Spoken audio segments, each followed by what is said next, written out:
आष्टा घाटातील अवैध वाळू तस्करीचा ट्रॅक्टरने तरुण मिस्त्रीचा मृत्यू। पोलीस अधिकारी कांबळे यांच्याकडे प्राथमिक तपास। शेगाव तालुक्यातील आष्टा घाटाजवळ मंगळवारी रात्री झालेल्या एका दुःखद अपघातात नेरी खांबाडा येथील एका तरुण मिस्त्रीचा मृत्यू झाला। मृतक प्रमोद रामभाऊ शेरकुरे वय वर्ष 34 याचा मृत्यू अवैध वाळू वाहून नेणाऱ्या ट्रॅक्टरच्या अपघातात झाल्याचे शेगाव परिसरातील नागरिकांनी सांगितले। या घटनेने आष्टा नदी घाटावर चालणाऱ्या वाळूच्या अवैध वाहतुकीचा प्रश्न पुन्हा एकदा उपस्थित झाला आहे। माहितीनुसार प्रमोद शेरकुरे आणि त्यांचे वडील रामभाऊ शेरकुरे हे मूळचे नेरी खांबाडा जिल्हा चंद्रपूर येथील रहिवासी असून शेगाव येथील मृतक बहिणीच्या घरी राहून मिस्त्रीचे काम करायचे। दादापूरला घरकुल बांधण्याचे काम मिळाले होते, ते संपल्यानंतर सुमारे 15 दिवस काम नसल्याने ते शेगावला बहिणीच्या घरी राहत होते। या दरम्यान 21 तारखेला मंगळवारी रात्री अंदाजे 8 वाजताच्या सुमारास प्रमोद शेरकुरे हे बहीण कांताबाई यांच्या घरी जेवण करीत होते। तेवढ्यात पियुष चौधरी नावाच्या व्यक्तीने त्यांना जेवणाच्या ताटावरून उठवले आणि आष्टा घाटावर रेती भरण्याच्या कामासाठी लाल रंगाचा विवो ट्रॅक्टरवर केलेले। हे ट्रॅक्टर दुसऱ्या मालकाने किरायाने घेतले असल्याने रात्री जास्तीत जास्त वाळूच्या ट्रिप मारण्यासाठी मजूर लागत असल्याने या तरुण मिस्त्रीला नेण्यात आले। अनुभव नसल्याने या तरुण मिस्त्रीचा दुर्दैवी अंत झाल्याचे कळते। त्यावेळी प्रमोदचे वडील रामभाऊ शेरकुरे काम नसल्यामुळे गावी गेले होते। रात्री अंदाजे 12 वाजता रामभाऊ शेरकुरे यांच्याकडे फोन आल्यानंतर ते तात्काळ शेगावला पोहोचले। तेव्हा त्यांना पुत्राच्या मृत्यूची दुःखद वार्ता कळली। या घटनेची माहिती त्यांचे नातेवाईक नंदकिशोर दडमल यांनी शेगाव पोलिसांना दिली। त्यानंतर मनोज दडमल, नंदेश्वर दडमल आणि पियुष चौधरी यांनी पोलिसांच्या समक्ष प्रमोदचे शव त्याच ट्रॅक्टरमध्ये ठेवले आणि ते शेगाव पोलीस स्टेशनवर आणले। तिथून रात्रीचे अंदाजे 12 वाजताच्या सुमारास ॲम्ब्युलन्समध्ये शव वरोरा येथील उपजिल्हा रुग्णालयात शवविच्छेदनासाठी नेण्यात आले।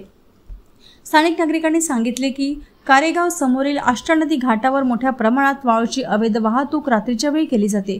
कोणत्याही अधिकाऱ्यांची भीती नसल्याने वाळू तस्कर रात्रभर मोठ्या प्रमाणात वाळू ट्रॅक्टरने वाहत असतात। असेच वाळू वाहून नेण्याच्या प्रवासादरम्यान हा अपघात झाल्याचे सांगण्यात आले आहे। अपघात झाल्यानंतर वाळू तस्करांनी आष्टा घाटाच्या काठावरच प्रमोदचे शव ठेवले आणि ते ठिकाणाहून पळून गेल्याचे सांगण्यात आले। प्रमोद रामभाऊ शेरकुरे यांच्या मृत्यूचा अपघात आहे की इतर काही याचा तपास शेगाव पोलीस स्टेशनचे पोलीस ठाणेदार यादव यांच्या मार्गदर्शनात सुरू आहे। तसेच घटनास्थळी वाळू तस्करीचा दावा केला जात असल्याने या बाबतीतही पोलीस आगामी कारवाईची शक्यता वर्तविली जात आहे। शेगाव येथील पोलीस अधिकारी कांबळे यांना विचारणा केली असता अजूनपर्यंत मृत्यू कशाने झाला हे पोस्टमार्टम झाल्यानंतर कळेल। मले तर साहेब मले माहीत ना, मा रामभाऊ शत्रुघ्न शेरकुरे राहणार खांबाळा तहसील चिमूर। काय घटना घडली? आजी यानं रात्री रेती लावण्याला आहे ती कोणाला? माझ्या मुलाला नाही का, माझा मुलगा माझ्या पोरच्या घरी जेवण करत होता, तो त्याच्या मुलाचा कोणता नाव होता तोही आता मला काही आठवत नाही। तो आता मोठा तर सांगू शकत होतो। तर त्यानं जेवत्या टाटावून माझ्या मुलाले त्यानं नेलं। हां, कुठं नेलं? आपला आष्टा बडाळा नाही का, त्या नदीवर आणि हे रेती चोरत होते। ह्या नदीवर ते रेती चोरत असताना त्यानं आपली ट्रॅक्टर भरलं का साहेब नाही भरलं, मला काही माहीत नाही, मी खांबाला राहत होतो। हां, मला रात्री बातमी आली 12 वाजता का तुझा मुलगा मरण पावला। काहून?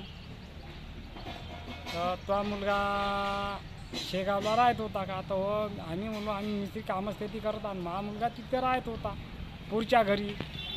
आता कोण नेला काय नेला मला काही मालूम नाही।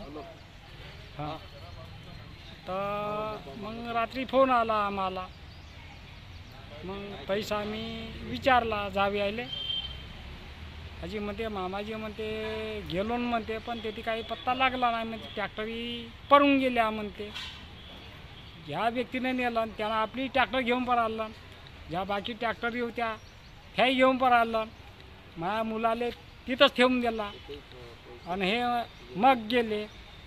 हे का सांगायले बोलले का त्याच्या नाकातून रक्त निघत आहे।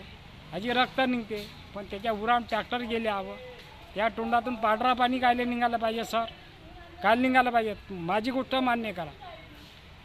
मग त्या नाकातून आतडी निघाले पाहिजे। मग हे पोलीसवाले काम नसे करतात बा। उरपाट्या निर्णय. कोणाचा ट्रॅक्टर होता? आता तुम्हाला मी सांगलो तरी मी हो बारगावचा, हे ट्रॅक्टर मला माहीत नाही म्हणून तुम्हाला येथे थांब म्हणलो मी. तो पोरगा सांगत होता हे ट्रॅक्टर कुणाची हो बा म्हणून. हा. आता मी साहेब मला 2 मुलं आहे, दोघंही आम्ही मिस्त्री काम करतो. हां, तिघही बापले का नाही का, एक राहते नागपूरले, दोघं बापले काय ते आहो पुढच्या घरी.